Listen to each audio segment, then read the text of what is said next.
Ce que je vous propose en fait, c'est que je vais commencer tout simplement par l'insertion d'une boîte texte. Donc vous avez constaté, c'est extrêmement simple et il ne faut pas y voir vraiment le fait que ça soit une option de facilité pour nous. Ce que l'on recherche, c'est vraiment des utilisateurs, donc le fait que ça soit simple et naturel et maîtrisé et voulu. Voilà. Donc vous voyez que dès lors que je fais et que je demande l'insertion d'un bloc texte, vous voyez que tout de suite, sur mon Canva, j'ai bien une boîte texte qui s'affiche.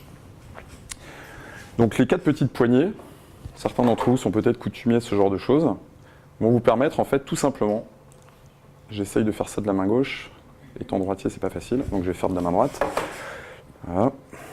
Les petites poignées que vous voyez en fait vont vous permettre de redimensionner votre bloc texte, ce qui est assez classique, et aussi vous voyez que mon pointeur se transforme en, je ne sais pas comment on appelle ce signe d'ailleurs, va me permettre en fait, donc le terme anglais c'est draguer ou de déplacer en tout cas mon bloc texte. Donc pour l'instant, ça vous fait une belle jambe parce que l'important, c'est que vous puissiez y coller le texte que vous souhaitez. Donc une fois de plus, de manière très très simple, il va vous suffire de double-cliquer en fait sur cette boîte pour avoir accès à l'éditeur texte. Voilà. L'idée de cet éditeur de texte, pour ceux d'entre vous qui sont coutumiers, ne serait-ce que de l'usage de solutions mail de type Gmail, etc., on retrouve toutes les fonctionnalités tout à fait classiques.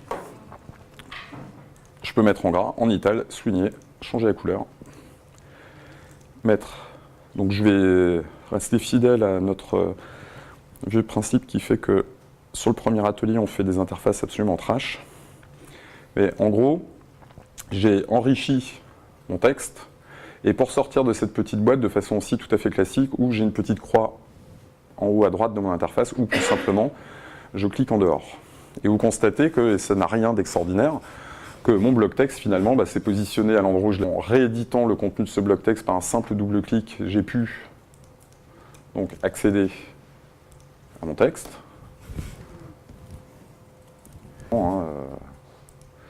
Rééditer à loisir le contenu de ce truc-là de façon tout à fait naturelle. Voilà.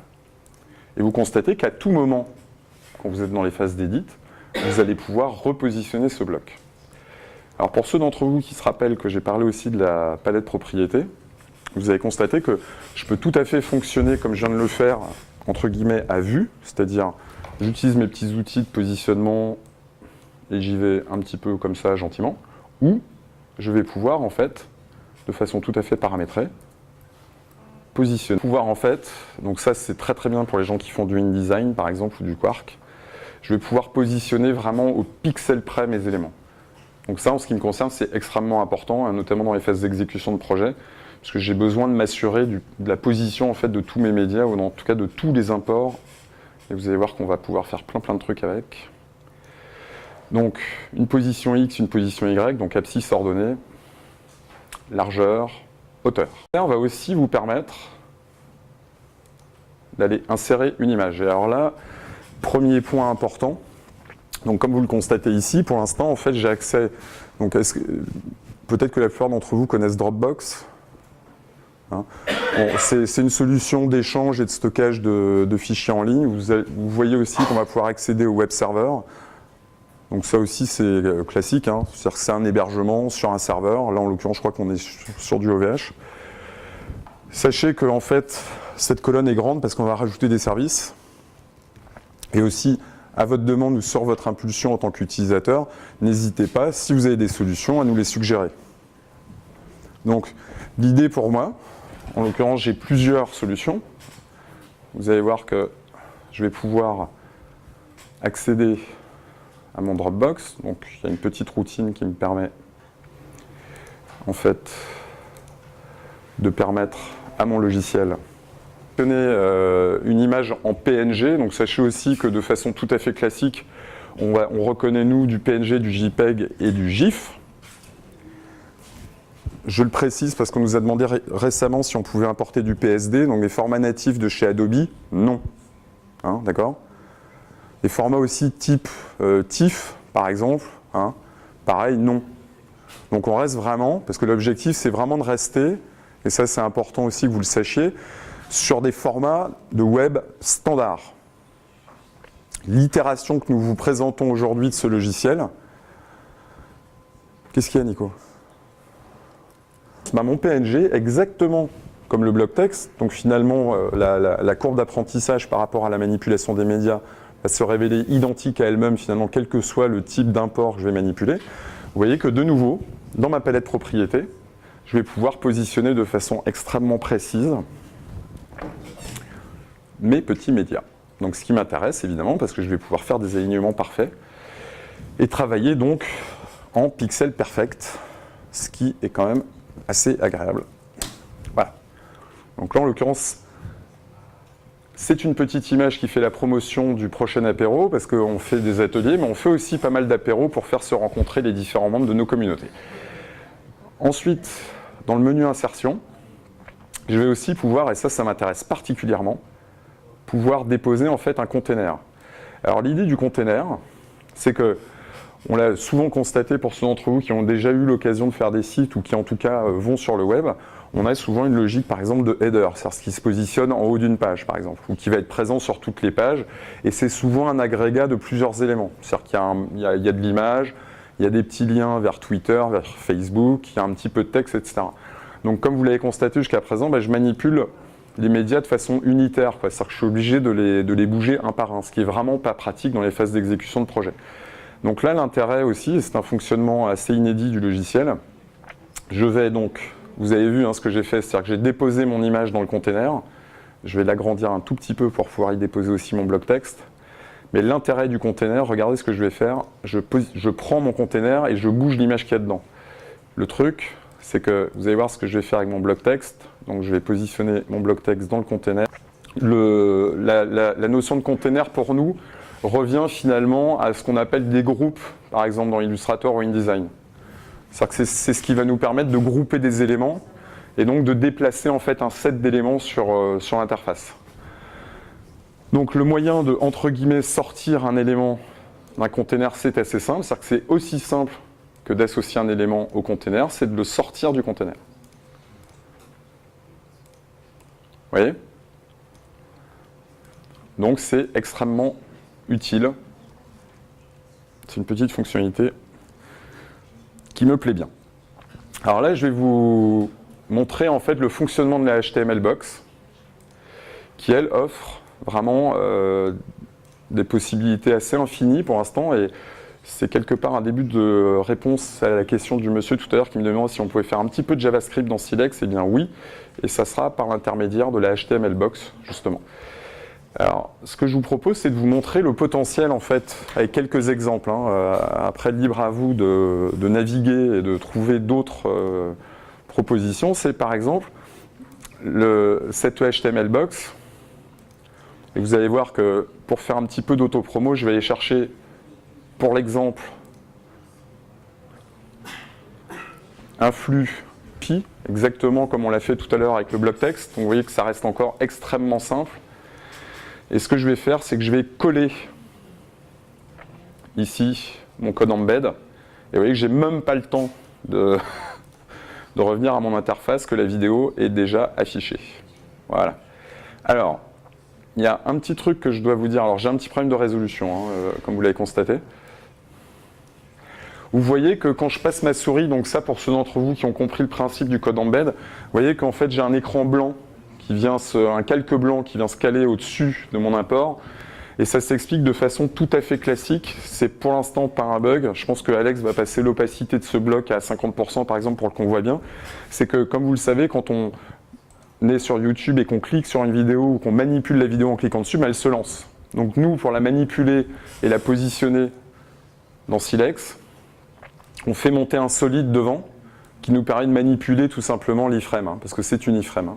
Donc dans l'état, en fait, ce que je vous ai montré sur les capacités du menu insertion, en sachant qu'évidemment, je vais vous donner d'autres exemples de ce qu'on peut faire avec les HTML-box, parce que le fait d'insérer un flux YouTube n'est qu'un détail. Et bien voilà, on a fait le tour, si vous voulez, des fonctionnalités d'insertion réelle d'objets, quel que soit. Moi je dis objet, bon ça ne plaît pas à mes amis développeurs, mais pour moi ce sont des items ou des objets que je dispose sur une scène. Donc ça peut être une vidéo, ça peut être une image fixe, ça peut être du texte. Donc vous avez vu que très rapidement, voire pas quasi instantanément mais presque, eh bien, j'ai affiché tout ça sur ma scène, sur mon canevas. Donc dans l'état actuel des choses, ce que je ferai naturellement, c'est que je vais aller sauver mon travail quand même. Hein, c'est ça, hein, ce qui est plutôt une bonne chose. Alors moi, j'avoue que dans cette version, il y a quand même un truc qui me trouble, bah, c'est que c'est un petit peu planqué, mais ça, sur l'interface, c'est mon boulot, donc on va y revenir, on va travailler un petit peu sur l'interface. Et je donne un nom à ma publication, je valide. Et l'intérêt de cette action, c'est que du coup, dans le menu View, eh bien, vous voyez que voilà, j'ai ma publication. C'est-à-dire que pour quelqu'un qui aurait préparé un petit peu en amont son travail, c'est-à-dire le texte que je veux publier, la vidéo et l'image que je veux publier, bah ça y est, j'ai déjà un site qui tourne. Voilà. Ah bah ça y est, voilà. Donc ça marche. Donc ça fait partie d'une des nombreuses vidéos qui ont été filmées par nos amis Bastien et Alexandre pendant la AXConf de cette année. Donc vous parliez tout à l'heure des ateliers Axe, vous avez une vingtaine de vidéos déjà sur le channel de YouTube, avec notamment Yorai qui parle des macros, pour ceux d'entre vous qui sont vraiment... Voilà. Donc le protocole, vous l'avez vu, est quand même extrêmement simple. Voire, à la limite, j'ai entendu simpliste. Mais bon, voilà. Pour moi, ça n'a que peu d'intérêt. L'idée, évidemment, de toute publication, c'est de rajouter des pages à cette publication, parce que pour l'instant, ce que je me suis borné à faire, finalement, et c'est la deuxième, finalement, attaque de ce logiciel-là, c'est de revenir sur le menu insertion et d'y insérer, pour le coup, des nouvelles pages. Donc, on me demande naturellement le nom de... Donc, je vais rester modeste et je vais appeler ça Paul 01. Je fais un site à ma propre gloire. Et du coup, vous constatez que, par défaut, quelque part, Silex me crée une page vide, hein, une page blanche. Donc, vous avez constaté que j'ai une première page. Le truc, c'est que je ne sais plus comment on renomme. Voilà, renomme.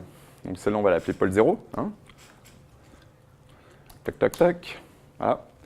Donc j'ai deux petites pages. On imagine par exemple que ça, c'est ma home page, ma page par défaut.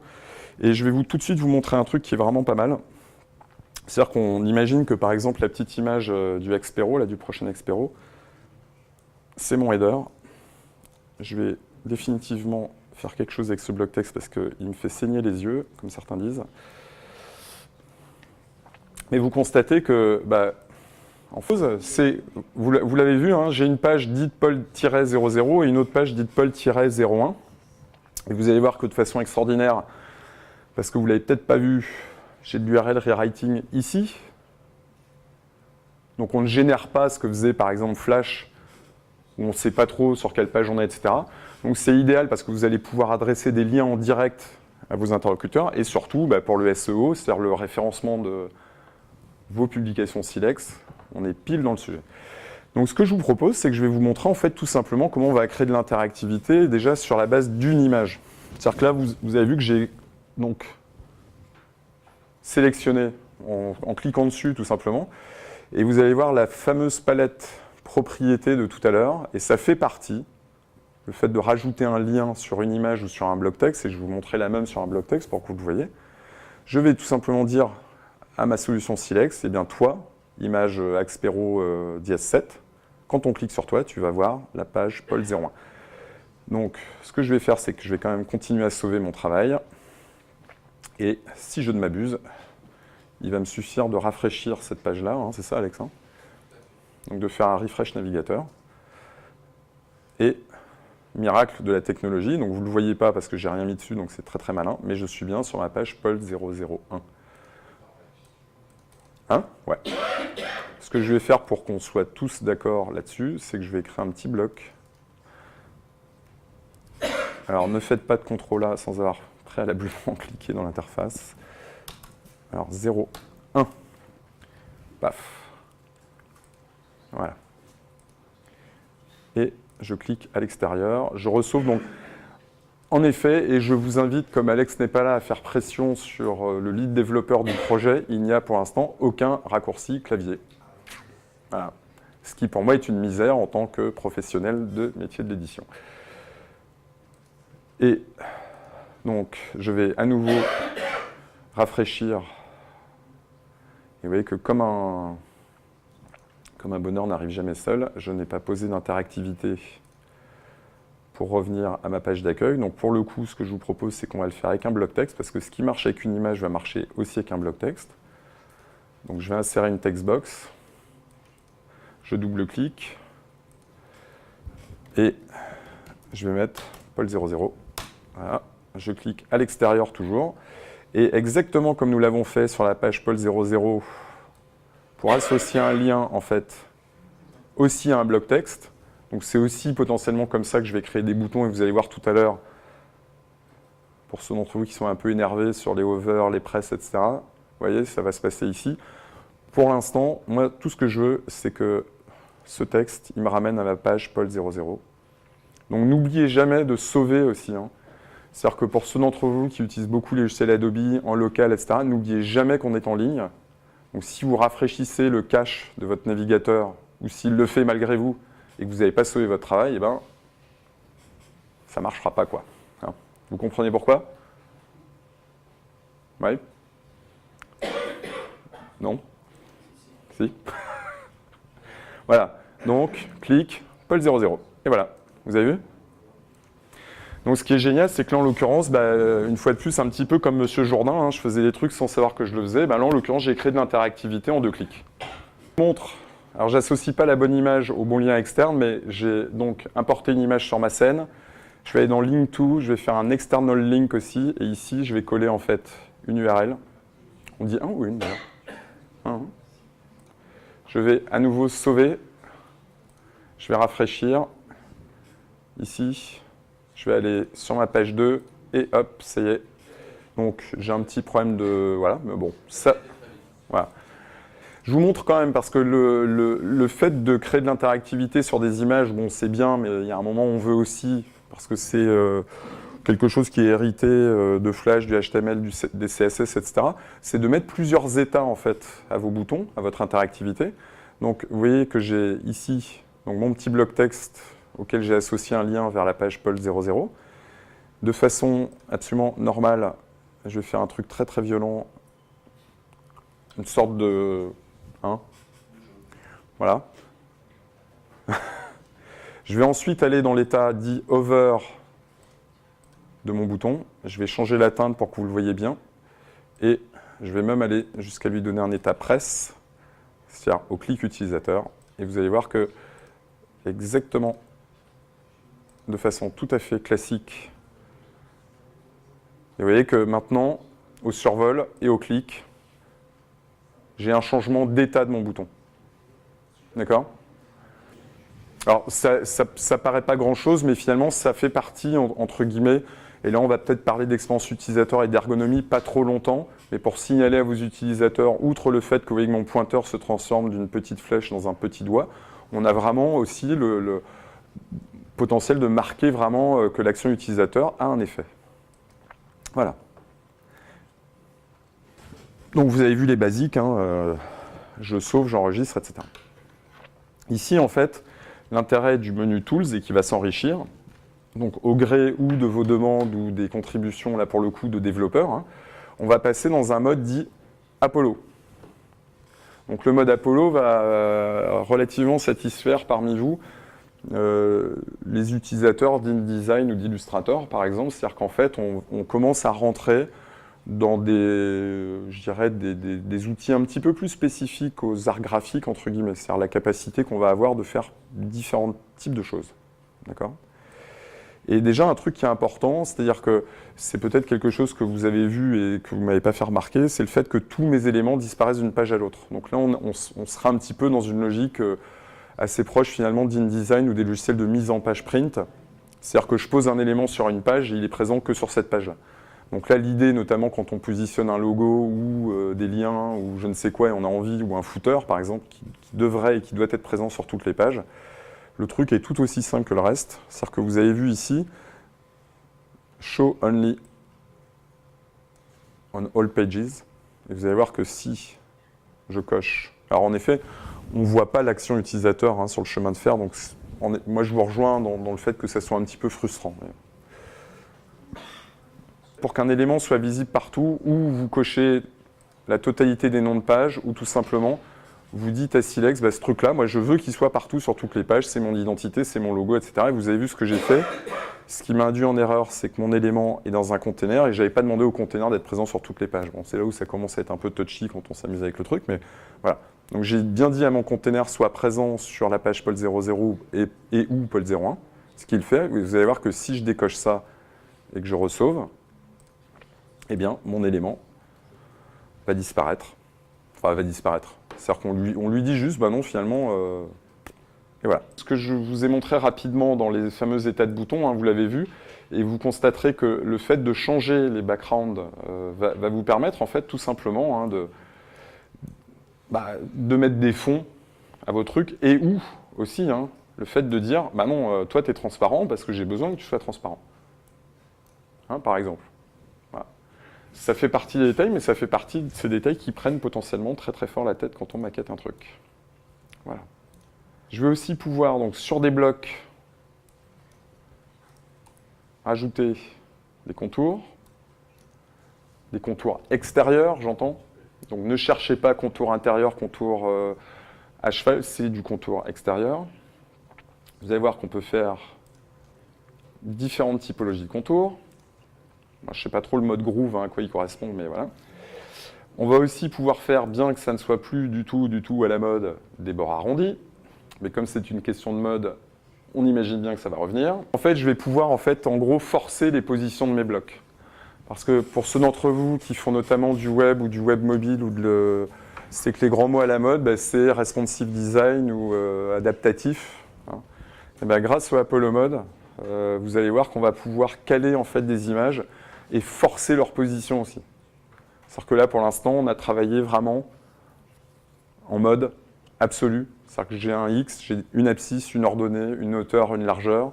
Et évidemment, si je passe d'une tablette à un mobile, à un navigateur web traditionnel, eh ben, tout ça, on s'en remet un peu j'allais dire à la grâce de Dieu, c'est peut-être pas le bon terme, mais en tout cas, ça marche pas trop. Donc, dans le mode Apollo, donc ça, c'est vraiment réservé aux power users, vous allez pouvoir, en fait, et là, je vais quand même avoir besoin d'Alex 2 secondes.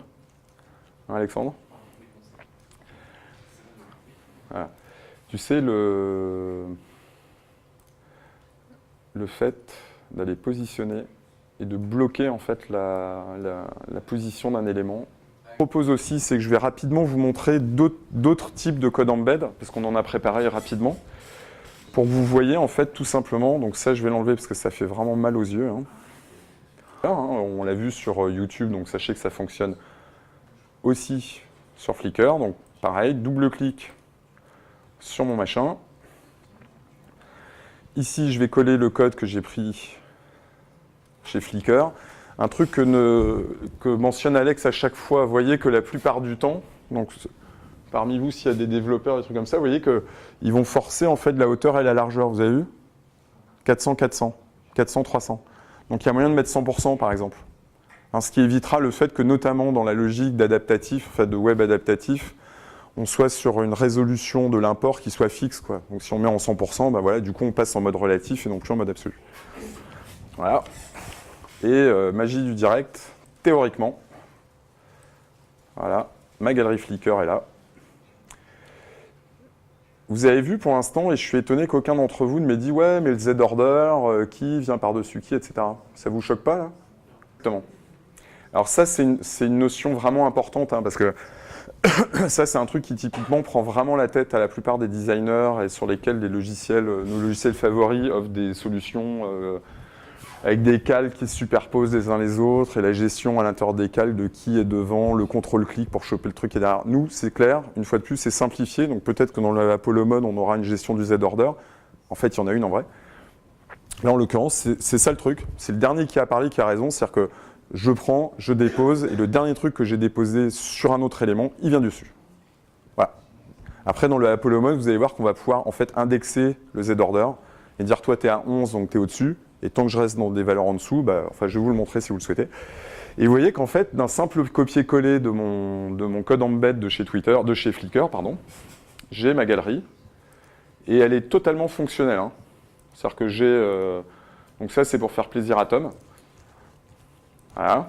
C'est toutes les errances qu'on a pu avoir au fil des années autour de Silex. Hein, Tom? Mais Tom n'écoute pas, mais c'est pas grave. C'est pour ça qu'on vient aux ateliers, Tom. Hein, voilà. Donc l'intérêt de la galerie Flickr, hein, comme de toutes les autres typologies d'import, c'est qu'on garde en fait 100% des fonctionnalités de ces imports. Ça paraît évident pour les professionnels d'entre vous, Par contre, ça l'est moins pour, entre guillemets, monsieur tout le monde, si tant est qu'il existe. On va prendre YouWindow. Ça, c'est pour afficher la météo sur mon site. D'accord. C'est peut-être pas terrible, hein, c'était un exemple. C'est lui, là? C'est le gros morceau, là? Je l'ai jamais testé, je te l'ai. Eh bien, écoutez, on le teste en direct. Ce qui est rarement bien, d'ailleurs, mais... Paf, on va quand même le tenter. Et voilà. J'ai mon petit widget météo. Très utile. Ah ben, ça dépend ce qu'on fait. Hein. Si c'est un mini-site pour un anniversaire, pour une fête, ça peut être pas mal. Voilà, c'est Paris en nuit, de toute façon. Et voilà. Donc vous voyez à quel point finalement on n'est pas dans une logique infinie, mais on va pouvoir aller, alors c'est même pas hacker des services proposés par des tiers, hein, parce qu'en fait objectivement ils le proposent, donc utilisons-les. Je vous passe le fait de le faire avec SoundCloud parce que ça marche avec SoundCloud, donc je vous invite par contre, on a un petit concours, on va lancer un petit concours de widgets, hein, les meilleures ressources de widgets que vous trouvez sur le net ou que vous êtes vous-même en mesure de proposer. Et vous voyez qu'en fait, pour moi, qui suis un bête designer, hein, parce que c'est souvent comme ça que les développeurs nous appellent, pour pas dire un connard de designer, vous voyez que je fais des trucs quand même super vite, et qui, finalement, assez peu de temps, m'aura été tout simplement pas possible de faire, quoi, en fait, en vrai. Voilà. Donc, outre le fait de faire du mock-up ou du prototypage, vous voyez que finalement, en préparant son travail, hein, parce que ça aussi, c'est un point important, Silex n'est pas un logiciel de création, hein, vous l'aurez compris. C'est-à-dire que, à la lumière de ce que je vous ai maquetté là, on n'a rien préparé. Donc, quand on prépare rien, on a rarement un bon résultat. Hein. Ouais, justement, c'était le lien vers les templates. Donc, l'idée principale, et on va probablement mettre ça en place avec Sifacom, donc Christophe est peut-être aller boire un café. L'idée, c'est que, évidemment, nous, de notre côté, à la fois au niveau technique et au niveau design, parce que c'est notre métier, on prépare un ensemble de templates et de vous proposer à vous, utilisateurs, des templates que vous allez pouvoir rééditer. Donc, eh bien, comme vous l'avez vu tout à l'heure, dans mon menu File, je vais pouvoir aller ouvrir. D'accord? Donc là, c'est sur le serveur, hein, Alex. Voilà.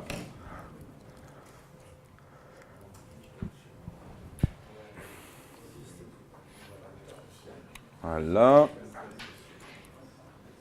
Et par contre, web server, démo. Allez. HTML5 éditeur. Bon, alors le problème, c'est la résolution. Hein. Voilà.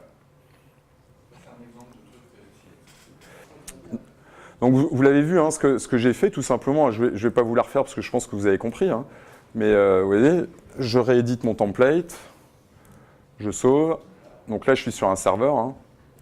Ici je rafraîchis, et voilà, ça y est quoi. C'est pour moi, si vous voulez, en tant que designer, c'est ça qui est génial, c'est-à-dire que, et c'est un petit retour sur ce que je vous disais en intro, le mot un petit peu barbare, la WYSIWYG.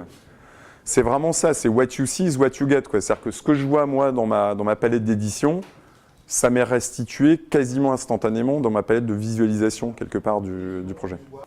Voilà. Pourquoi Apollo? Parce qu'on demande dans lui. Alors non, c'est parce que je me prénomme Paul, et que... eh oui, ça n'a rien d'évident.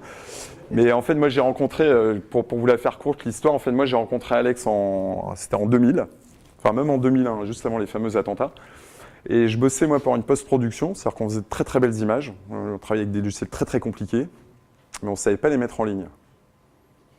Et puis à un moment, on s'est dit, tiens, nous, ce qu'on aimerait bien faire finalement, parce que à l'époque, pour ceux d'entre vous qui n'étaient pas encore nés, il y en a peut-être, c'était compliqué d'éditer des vidéos en ligne, quoi.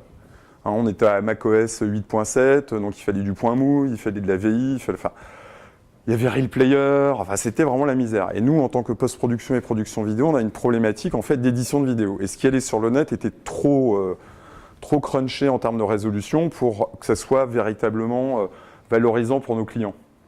Donc ce qu'on s'est dit, tiens, les DVD venaient de sortir, hein, c'était une techno toute fraîche, on va faire de l'authoring de DVD. Et on crée un projet, on réussit à avoir un premier client, et puis là on s'aperçoit avec stupeur que des logiciels d'autoring sont hyper complexes. Donc authoring, c'est finalement là on fait de l'authoring avec Silex. Hein. Et on s'est retrouvé chez Télétota à Saint-Cloud, à bosser sur une solution qui s'appelait Sonic, avec un mec qui finalement rend le plus autiste des développeurs un joyeux de riz, donc avec quelqu'un qui, entre guillemets, avec qui on n'a pas pu travailler.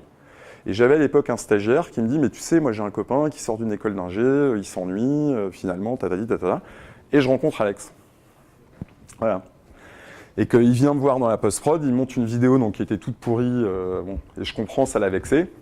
On était quand même sur Windows NT, hein, rendez-vous compte.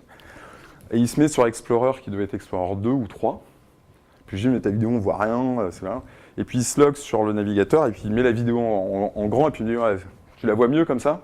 Puis moi je dis, mais comment tu as fait ça? Et c'est comme ça qu'est né Silex, parce que finalement, on avait de telles problématiques de publication, là en l'occurrence de vidéo, mais on s'est dit, une fois que la vidéo c'était possible, quelque part, qui peut le plus, peut le moins. Voilà. Et c'est comme ça qu'on en est arrivé là. Actuellement, on le sait, il y a beaucoup de services, voire ils sont innombrables, hein, à tel point qu'on en découvre vraiment quasi quotidiennement, de solutions, d'editing en ligne, de refaites votre site. Hein. Il y a GetBarley, il y a Webflow, enfin, je ne vais pas vous faire la liste, je pense que vous connaissez votre part comme je connais la mienne. En toute objectivité, parce que moi je suis sollicité par des clients sur ce type de solution, je n'ai pour l'instant pas vu de solution aussi légère qui me permet en gros de drag-dropper, de maqueter vraiment comme je l'entends, de sauvegarder, de visualiser ça dans un navigateur. On en a essayé beaucoup avec Pierre, sur son impulsion d'ailleurs. GetBarley par exemple, hein, qui est très joli, c'est très packagé, c'est très marketé. Par contre derrière, quand vous rentrez dans l'outil par exemple, on s'aperçoit qu'on ne peut pas bouger les blocs. Voilà. Donc nous, notre solution, c'est pas du tout, on ne fait pas de l'art pour l'art, hein, on travaille avec, on vit avec, on gagne des sous avec. C'est de faire ça, mais là, ce qu'on vous montre, c'est vraiment la version, entre guillemets, grand public et ouverte, quoi. Et on a besoin de contributeurs, on a besoin de vous, hein, vraiment, hein, objectivement. Aussi modeste soient vos retours potentiels, n'ayez aucune espèce d'a priori sur le fait qu'on ait besoin que de questionnements techniques. Hein. Des fois, on en oublie finalement des visions, entre guillemets, un peu terre-à-terre. Absolument, silex.me. Absolument. Voilà. Donc vous avez deux types de souscriptions et je conclurai là-dessus. Il y a le fait que vous alliez sur silex.me, donc nous on dit me, ma maman elle dit me. Hein. Elle me dit mais pourquoi silex.me? Non mais elle est bretonne, tu vois. Bon. Enfin moi aussi tu me diras, mais...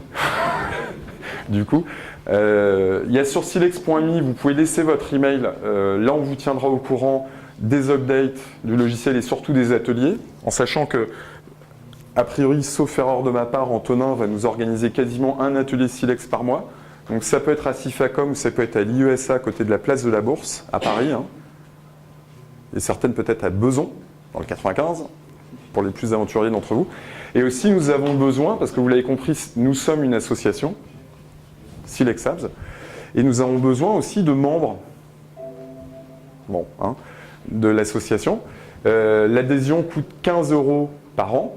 Et l'intérêt de cette adhésion, c'est que ça vous donne un accès gratuit à tous les ateliers que nous organisons. Donc il y a 3 typologies d'ateliers, je vais finir là-dessus. Il y a donc les ateliers Silex que je vais animer. Il y a les ateliers sur le langage de programmation Axe, dont Alexandre est un des fers de lance, avec notre ami Raph qui est assis par là. Je te vois pas avec le machin là.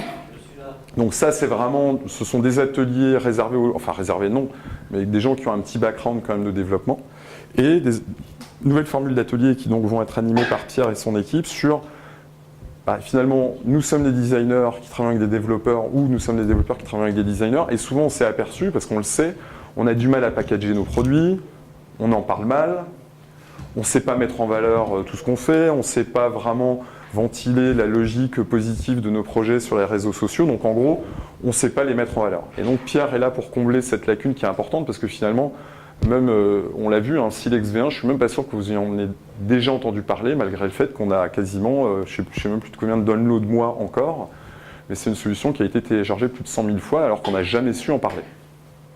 Proprement, je veux dire. Vous voyez ce que je veux dire? Donc on a 3 typologies d'ateliers, là, dès maintenant, hein, ça y est, c'est en route. Hein. Et donc le prochain atelier... Comment? Pour souscrire, il y a Chloé qui est la trésorière. Voilà, vous pouvez aussi, donc en effet... Écoutez, non, mais Je vous montre quand même le prochain atelier parce que ça peut intéresser certains d'entre vous, qui est donc l'atelier animé par Pierre. Donc ça, c'était hier, c'est pas mal hein, aussi. J'étais un peu tout seul là-bas.